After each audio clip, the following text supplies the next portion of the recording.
उत्तर भारत में भारी बरसात की वजह से पूरे देश में मानसून सीजन के लिए बरसात की कमी तो दूर हो गई, लेकिन भारी बरसात की वजह से कई राज्यों में जान माल की काफ़ी भारी हानि हुई है। खासतौर से पहाड़ी राज्यों में नुकसान ज़्यादा है।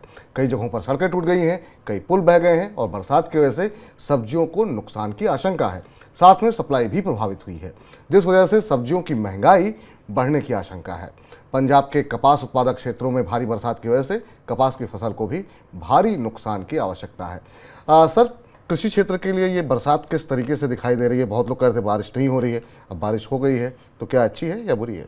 बिल्कुल, इस बार का मानसून वास्तव में मुसीबत है कई तरह से। अगर आप वर्षा के वितरण को देखें तो पहले जिन इलाकों में मानसून की ज़रूरत थी वहाँ मानसून लेट आया और बारिश नहीं हुई। अगर आप भारत के वर्षा के ताज़े मैप को देखें तो आपको एक हिस्से में, उत्तर भारत के एक हिस्से में, जहाँ आमतौर पर मानसून की अच्छी संतुलित बारिश की उम्मीद की जाती है इस मौसम में जो फसलों के लिए अच्छी हो, वहाँ पानी प्रलय की तरह बरस रहा है और उससे चौतरफा तबाही है, जिस पर हम आगे समझेंगे कि उसका अर्थव्यवस्था पर क्या असर होने वाला है। और दूसरी तरफ आप आज भी अगर भारत में मौसम विभाग की तरफ से जारी हुए आंकड़ों को देखें तो एक बड़ा हिस्सा ऐसा है जो लाल रंग से दिखता है, जहां पर बारिश नहीं है, रेन की डिफिशियंसी है, और वहां से जो खरीफ की बुआई में कमी आई है उसकी भरपाई इस इलाके में होने की संभावना अब कम हो गई है। अगर आप बड़ा आंकड़ा देखें और देश में मानसून की बारिश की औसत को देखें तो ये आंकड़ा तो यही कहेगा कि बारिश की कमी थी वो अब सरप्लस में पहुंच गई, पर ये सरप्लस बेहद खतरनाक है।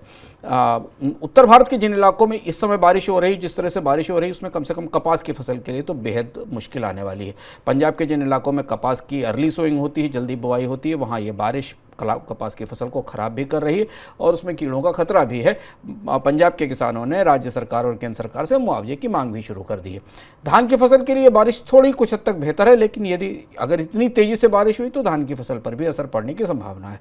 सब्जियां और फलों के लिए बेहद मुश्किल का समय है और इसलिए हमें दिख रहा है कि महंगाई आने वाले समय में खाद्य उत्पादों की महंगाई बढ़ती दिखाई देगी। इस तरह के भी संकेत हैं कि जून में खुदरा महंगाई के आंकड़े में थोड़ी बढ़त भी दिखाई दे सकती है। दूसरा जो सबसे बड़ा नुकसान उत्तर भारत में मानसून की इस बारिश से हुआ, जो आमतौर पर इतने बड़े हिस्से में नहीं होती। विपुल, पहाड़ी इलाकों में हमने प्रत्याशित बारिश देखी है, उससे होने वाला नुकसान देखा है, लेकिन मैदानी इलाकों में इतनी ज़्यादा बारिश, जो क्लाइमेट चेंज या मौसम का असर है, वो दिखाई दे रहा है और इससे इंफ्रास्ट्रक्चर पर बेहद बुरा असर पड़ा है।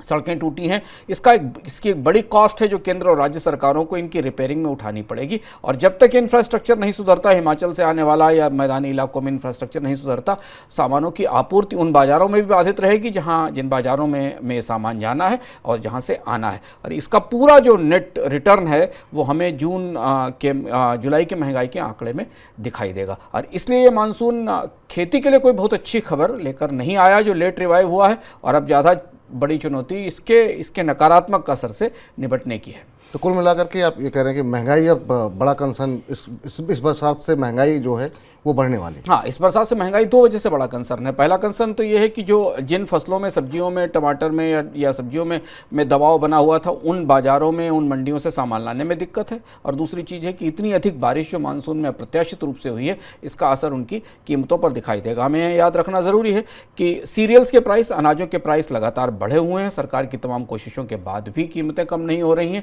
चावल की कीमतें और गेहूँ की कीमतों में भी बढ़ोतरी दिखाई दे रही है। और अब ये मौका ऐसा है जहाँ से हमें ये उम्मीद की जा सकती थी कि पैडी की या धान की बुआई में थोड़ी सी बेहतरी दिखाई देगी। अभी हमारे पास इसके आंकड़े नहीं हैं, लेकिन जब ये बारिश का जब स्पेल ख़त्म होगा तो हमें पता चलेगा कि आखिर खरीफ की बुआई में कितनी रिकवरी दिखाई दी। फिलहाल दलहन और पैडी, इन दोनों की बुआई में करीब करीब 1/4 कमी पिछले साल की तुलना में दिखाई दे रही है, जो पिछले साल की बुआई का आंकड़ा हमारे पास था।